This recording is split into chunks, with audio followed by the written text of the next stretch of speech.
तो आप सभी का स्वागत है आज के सेशन में। तो आज के सेशन में हम असाइनमेंट्स के क्वेश्चन को, कुछ क्वेश्चंस मोस्ट इंपॉर्टेंट होते हैं तो उनको कवर करेंगे, जो कि ये इग्नू का सेकेंड ईयर का हिंदी ऑनर्स का कोड है BHDC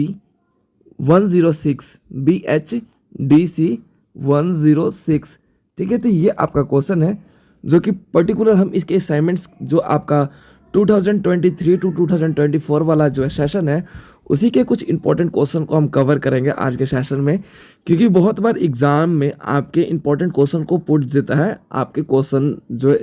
असाइनमेंट्स के होते हैं। ठीक है, तो इसमें आपका पहला क्वेश्चन है, रीति काल में काव्य शास्त्र के विकास पर अपने विचार व्यक्त कीजिए। यानी कि जो रीति काल था ना, उस पे काव्य शास्त्र के क्या व्यवस्था थी, कब उसका स्थिति उत्पत्ति हुआ, इसके बारे में बताना है। तो देखिए, रीति काल का जो समय था ना, वो आपका 1700 से लेके 1900 तक यहाँ पे देखने को मिलता है। जो मिश्र बंधुओं से इसके अलंकृत काव्य व्यवस्था के रूप में देखा जाए तो आचार्य शुक्ल के द्वारा जो है ये देखने को मिला, और विश्वनाथ प्रसाद मिश्र के द्वारा भी श्रृंगार काल का इस काल को रीति काल के रूप में जाना गया। यानी कि रीति काल का जो है दूसरा नाम विश्वनाथ प्रसाद के द्वारा जो है श्रृंगार काल भी कहा गया। ठीक है, जिसमें अलग अलग रीति काल से पूर्व अगर मैं बात बोलूं तो कृपा राम, सूरदास, नंददास, रहीम आदि लेखकों ने और कवियों ने अपना जो है रचनाओं के माध्यम से समाज का काव्य शास्त्र की व्यवस्था को विकास में आगे बढ़ाया। ठीक है, अब रीति काल के कारण जो स्थिति उत्पन्न हो रही थी, जो समाज में, जो दरबारी में, जो कवियों की जानकारी मिली तथा बोल सकता आत्म प्रदर्शन इसकी रचनाओं का स्वरूप देखने को मिला, तो इन्हीं सभी श्रृंगार रचना को रीति काल के अलग अलग जो बोल सकते हो कि लेखकों का जो स्वरूप यहाँ पे देखने को मिला था। अब इसी रचना के कारण जो है समाज का एक रचना था जो कि आपका निरूपण व्यवस्था में अगर रचनाओं की स्थिति देखा जाए तो यहाँ पर काव्य लक्ष्य, काव्य हेतु, काव्य प्रयोजन और काव्य भेद, शब्द शक्ति, काव्यात्मक, काव्य गुण इत्यादि का स्वरूप है धीरे धीरे आगे विकसित किया जाने लगा, और ये आगे चल के जो है पूर्ण रूप से समाज के ऐसे तर्क वितर्क संगत में आया जो कि आपके ग्रंथों से जुड़कर आपके बोल सकते हो कि कुलपित व्यवस्था, मिश्र,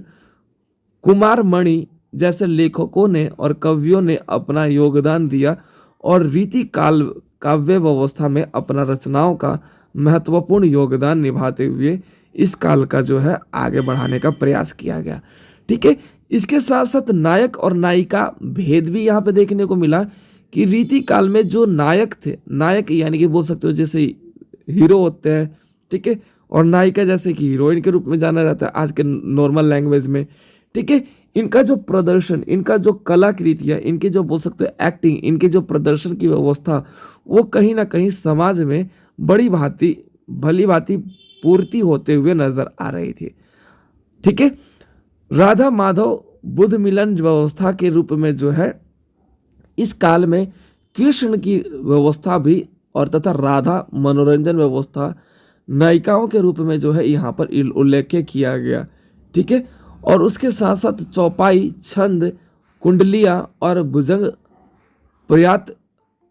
जैसे रचनाओं का यहाँ पर स्वरूप अपना लिया गया था। अब इन्हीं रचना के कारण जो है भाषा भूषण, शीर्षक, अलंकार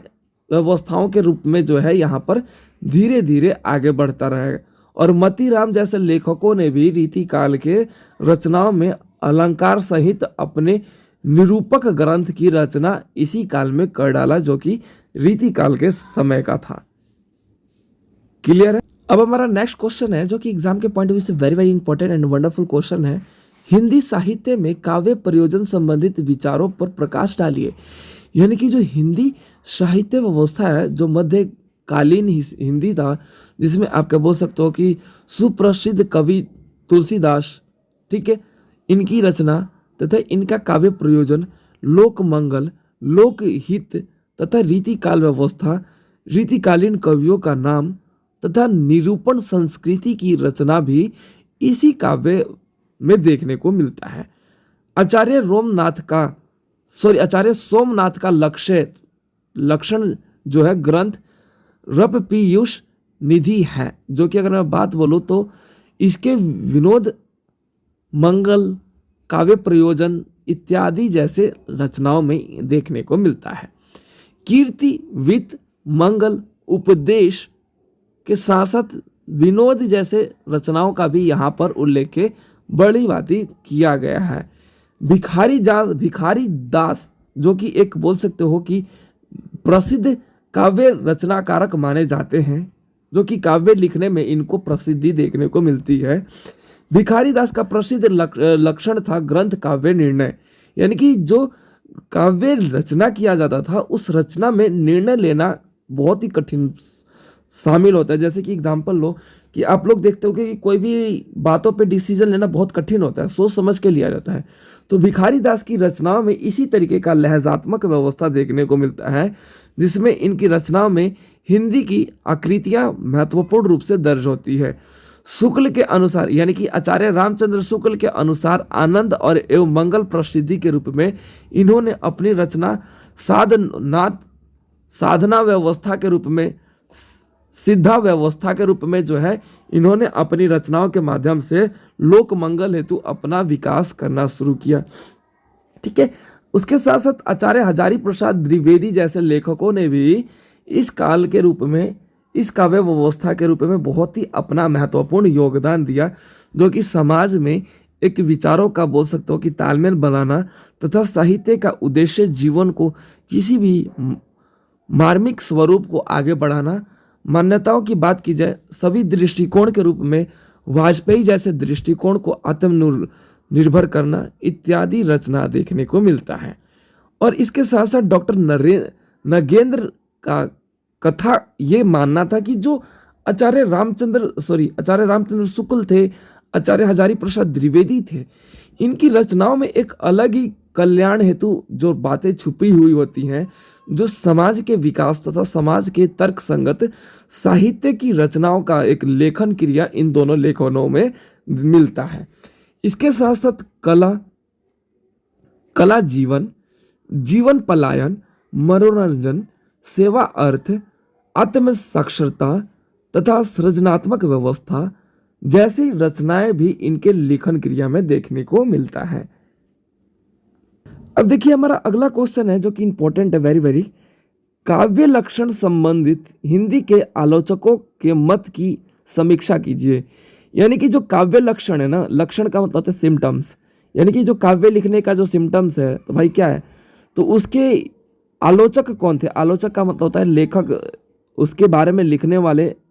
लोग कौन थे, उनके क्या मत था काव्य लक्षण पे, उनके बारे में बताना है। तो यहाँ पे श्याम सुंदर दास, देखो बाबू श्याम सुंदर दास को साहित्यात्मक प्रसिद्धि ग्रंथ मिली हुई है कि अगर बात की जाए तो इनकी रचनाओं में प्रसिद्धि है कि ये एक ऐसे आलोचक माने गए, एक ऐसे आलोचक संबंधित व्यवस्थाओं का जो है काव्य की रचना तथा काव्य की इनकी जो पंक्तियां थी, काव्य शब्द की व्यवस्था थी, साहित्य में एक वास्तविकता और वास्तविकता के अर्थ को स्पष्टता देखने को मिलता है। इसके साथ साथ इनकी रचना में श्रोता एवं चित्र के रस भी छुपे हुए रहते हैं। आपने देखा हो कि चित्र के रस की बात की जाए तो चित्रात्मक भाव छुपे होते हैं। ठीक है, इसके साथ साथ इनकी अवस्था, इनकी मानसिकता, रणनीति व्यवस्था में रस गंगा घर जैसे नामक ग्रंथ भी इनके द्वारा लिखे गए और इनके आनंद व्यवस्था के उत्पन्नता तथा उत्पन्न व्यवस्था श्याम सुंदर दास के रूप में इनकी काव्य रचना को हमें देखने को मिला, जो कि हमारे पाश्चात्य व्यवस्था की मर्यादाओं को भंग करते हुए इन्होंने अपनी वास्तविक जीवन में देशभक्ति को आगे बढ़ाया तथा संस्कृति, आचार्य व्यवस्था, विश्वनाथ, पंडित राज जगन्नाथ जैसे लोगों ने इनका साथ दिया। अब उसके साथ साथ अब आ जाता है नेक्स्ट कवि के रूप में देखे गए आचार्य रामचंद्र शुक्ल। आचार्य रामचंद्र शुक्ल की बात की जाए तो हिंदी समीक्षा के रूप में जो है सुव्यवस्थित ढंग से लिखने वाले एक कवि, जो कि समाज सुधारक तथा समाज के आलोचक माने गए, जिन्होंने अपनी रचनाओं के माध्यम से अलग अलग कृतियां लिखी, अलग अलग बोल सकते हो पंक्तियां लिखी, और उन पंक्तियों का एकमात्र लक्ष्य था कवि तथा लोगों के बीच तालमेल बना के चलना। क्यों? क्योंकि उस समय ये जो लेखक थे आचार्य रामचंद्र शुक्ल, उस समय हमारा देश बोल सकते हो गरीब के साथ साथ इस पे हमारा ब्रिटिश औपनिवेशिक कंपनियों की शासन हो रहा था। तो इसीलिए इन्होंने कवि तथा लोगों के बीच जो है ना एक तालमेल बनाने और हृदय में जुड़ाव रखने का प्रयास किया गया है, ताकि कभी भी किसी भी प्रकार की जो भी रचनाएं किया जाए उसको लोगों के द्वारा पढ़कर समझकर अपने देश के प्रति एक्टिव हो जाना, देश के प्रति लड़ना, ये कहीं ना कहीं इनका लक्ष्य बन चुका था। अब इसके साथ साथ बाबू गुलाब राय का भी एक महत्वपूर्ण पंक्तियों के रूप में इनका युग देखने को मिला, और इनका अध्ययन में साहित्य, समीक्षा, नवरस, काव्य जैसे अलग अलग रचनाएं देखने को मिला। इनकी रचनाओं के दृष्टिकोण जो है समाज को अलग अलग प्रसिद्धि प्रदान करता है, अलग अलग बोल सकते हो कि पॉइंट ऑफ व्यू एक्सप्लेन करता है, पॉइंट ऑफ व्यू आपको देता है, जो कि संसार के प्रत्येक कवि यानी कि प्रतीत जो है कवि जो है भाव, प्रधानता इत्यादि इन सभी के स्वरूप को इनके द्वारा आगे बढ़ाया गया। अब उसके बाद आचार्य हजारी प्रसाद द्विवेदी जो थे, उन्होंने इनकी समीक्षा करते हुए मानवतावादी को धीरे धीरे आगे बढ़ा दिया गया, और उसके साथ साथ आगे जयशंकर प्रसाद। अब जयशंकर प्रसाद देखा जाए तो छायावाद के रूप में जाने जाते कवि हैं, ठीक है, जो नाटककार तथा कथाकार भी माने जाते हैं, जो अलग अलग अपनी पंक्तियों में नाटक के रूप में जो है समाज को सुधारने का इनके द्वारा काम किया जा रहा था। अब इनकी रचनाओं में चिंता ये जनक था कि ये जो रचनाएं करते थे, जो इनकी नाटक थी वो वास्तविकता पे थी, यानी कि समाज की जो वास्तविकता थी उन वास्तविकता को दर्शाते हुए इनका जो है नाटक देखने को मिला। तो ये हमारा क्वेश्चन है जो कि अब कंप्लीट होता है। हमारा अगला क्वेश्चन है, अब हिंदी साहित्य में अलंकार संबंधी चिंतन पर प्रकाश डालिए। देखिए, हिंदी जो साहित्य है ना, उसकी जो रचना है वो बहुत ही बेहतरीन और बोल सकते हो बहुत ही लेखकों के द्वारा जो है अलग अलग टाइम पीरियड पर इन रचनाओं में परिवर्तन भी किए गए। देखो, रीतिकाल में आचार्यों के द्वारा जो है परंपराओं को आगे बढ़ाया गया। रीतिकाल के प्रमुख कवि के रूप में जो है अलग अलग कवियों ने अपना महत्वपूर्ण योगदान दिया, जिसमें इनकी काव्य की बात की जाए तो सिंगारिकता, अलंकारिकता तथा चमत्कारात्मकता व्यवस्था और प्रियता तथा प्रियतमा, इन सभी बातों को इन्होंने ध्यान रखा। अलंकार निरूपण व्यवस्था तथा अलंकारवादी सर्वांगीण निरूपण इत्यादि जैसे शब्दों का इन्होंने अपने अंदर चिंतन करते हुए अपने काव्य में प्रस्तुत करने का प्रयास जो है किया गया अलग अलग लेखकों के द्वारा, जैसे कि केशव दास, चिंतामणि, जसवंत सिंह, मतीराम भूषण, कुलपति, श्रीपति, सुरती मिश्र, देव इत्यादि लेखकों ने अपनी रचनाओं में हिंदी अलंकारों का न शब्द उन ग्रंथों के रूप में जो है प्रयोग करते हुए संस्कृति आचार्यों जैसे अपनाते हुए आगे बढ़े। ठीक है, अब इसके साथ साथ अलंकारों का हालांकि समाज में तथा बोल सकते हो कि पंक्तियों में उस कदर से अब फैलाव होने लगा, जो कि समाज के प्रसिद्ध लोग जो है अलंकारों के बिना अपनी पंक्तियों को पूर्ण नहीं कर रहे थे। उसी भाषा से अलंकार आदि सभी प्रकार के तहत जो है देवता तथा ईश्वर तथा मनुष्य, इन सभी के बीच जो है एक जुड़ाव करने का प्रयास किया गया था। अलंकार परिरे अधिक अद्भुत और तथा बोल सकते हो कि लखाती, यानी कि अलंकार जो है वो लिखते समय और ज़्यादा बोल सकते हो कि प्रसिद्ध बनाता है और फेमस बनाता है और ज़्यादा इम्पोर्टेंट बनाता है, जो कि गुण स्वरूप जो है यहाँ पर रंग भूषण इत्यादि व्यवस्था का जो है अलंकारों में हम ध्वनियात्मक व्यवस्था देख सकते हैं। जिस तरीके से अगर मैं बात बोलूँ, एक स्त्री के लिए उसका गहना और उसकी बोल सकते हैं आभूषण सौंदर्यता का प्रतीक होता है, ठीक उसी प्रकार से एक काव्य रचना में श्रृंगार रस तथा और अलंकारों का महत्वपूर्ण रूप से उस काव्य की सौंदर्यता को प्रदर्शित करने का कारण बनता है। भारतीय भूषण व्यवस्था जगन्नाथ दास, भानु का काव्य प्रभाकर इत्यादि जैसे लेखकों ने अपना महत्वपूर्ण रचना यहाँ पे देखने को मिला। अलंकारों पर नए प्रकार से ढंग यहाँ पे देखने को मिला। इसके साथ साथ जो है आचार्य शुक्ल रसवादी व्यवस्था के रूप में भी इन्होंने, आचार्य रामचंद्र शुक्ल जो थे ना, रसवादी व्यवस्था के रूप में आगे बढ़े। रस क्या है भाई, आपके बोल सकते हो कि श्रृंगार रस हो गया, रूपक रूपक ठीक है, रस हो गया, आपके बोल सकते हो कि भद्र रस हो गया, क्रोध रस हो गया, इत्यादि जितने प्रकार की 11 प्रकार के जो रस है, तो आचार्य रामचंद्र शुक्ल के रचनाओं में हमें रसवादी व्यवस्था देखने को मिला। और इसी रचना के कारण जो है यहाँ पर सृजनात्मक व्यवस्था और रचनाओं का एक महत्वपूर्ण बोलबाला देखने को मिला। केवल वाणी ही नहीं, सजावट व्यवस्था के रूप में जो है यहाँ पर पृथक होते हुए नजर आया। आचार्य शुक्ल के द्वारा जो है विश्वनाथ मिश्र और आचार्य नंद के द्वारा जो है अपने रचनाओं में, अपने छंद में अलंकारों को महत्वपूर्ण जगह दिया गया और साहित्य कला में अलंकारों के रूप में जो है बेहतर तरीके से वर्ग करते हुए आधुनिकता हिंदी भारतीय समाज व्यवस्था में है, इस रचना को और ज़्यादा आगे बढ़ाया गया। अब हमारा अगला क्वेश्चन है, रस सिद्धांत पर प्रकाश डालिए। सामान्यतः रस का मतलब होता है आस्वाद, ठीक है, जो कि अगर मैं बात बोलूँ तो रस जो है, जिस तरीके से आपने देखा होगा कि रस का मतलब ही होता है कि एक अच्छा, बेहतर, जैसे फॉर एग्जांपल आपने देखा होगा कि आप लोग मीठा खाते हो, कुछ स्वीट्स खाते हो, तो उसमें रस नहीं होता, तो अब अरे इसमें रस की कमी है, मज़ा नहीं आया, ठीक है। तो रस का मतलब होता है कि आनंद, एक ऐसा स्वरूप जिसमें हमें आनंद की अनुभूति होती है, ठीक है। तो रस हमारे रचना, हमारे काव्य और हमारे बोल सकते हो कि भावना को और ज़्यादा बेहतर करने और उसे इम्प्रूव करने का कारण बनता है। इसी के कारण जो है आचार्य रामचंद्र शुक्ल गुणचंद्र रस जैसे दुखात्मक व्यवस्था, सुखात्मक व्यवस्था, इन दोनों की बातें प्रकट हो, इसीलिए रस व्यवस्था को जो है पंक्तियों में जोड़ा गया।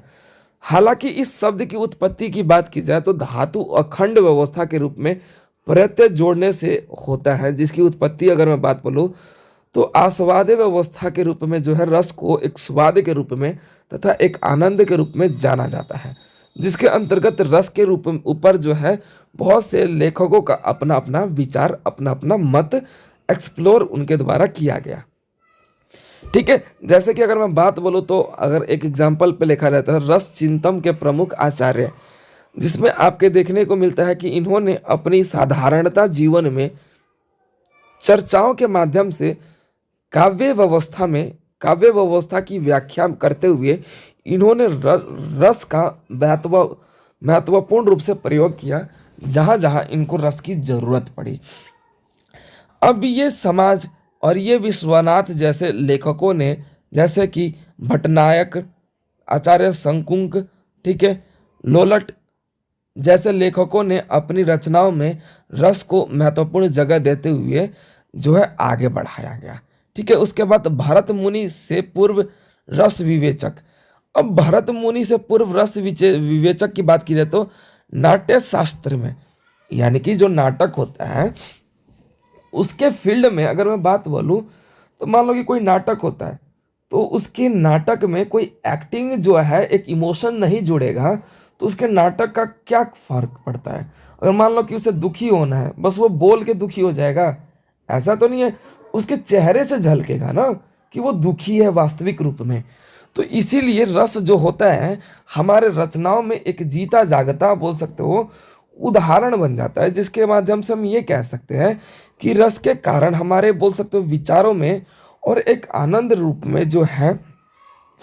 रचना में एक जीता जागता बोल सकते हो कि जीवन प्रदान करने का एक कारण बन जाता है। और यही कारण है कि इसकी संस्कृति, इसकी व्याख्या जो है समाज के तमाम उन सभी लेखकों को और ज़्यादा प्रेरित करता है रस के भावनाओं को व्यक्त करने का, जिसके अंतर्गत लोग इस चीज़ को बेहतर तरीके से महसूस कर पाते हैं और अपनी रचनाओं में उसको जोड़ने तथा रचनाओं को आगे बढ़ाने में अपने आप को सक्षम कर पाते हैं। तो ये था हमारा मोस्ट इंपॉर्टेंट क्वेश्चन, जो कि आज के सेशन में कुछ हमने क्वेश्चन को कवर किया। बाकी क्वेश्चन हम नेक्स्ट सेशन में कवर करेंगे। अगर आप लोगों को इनमें कोई डाउट हो तो आप लोग कमेंट सेशन में अपना जरूर क्वेश्चन पुट आउट कीजिए।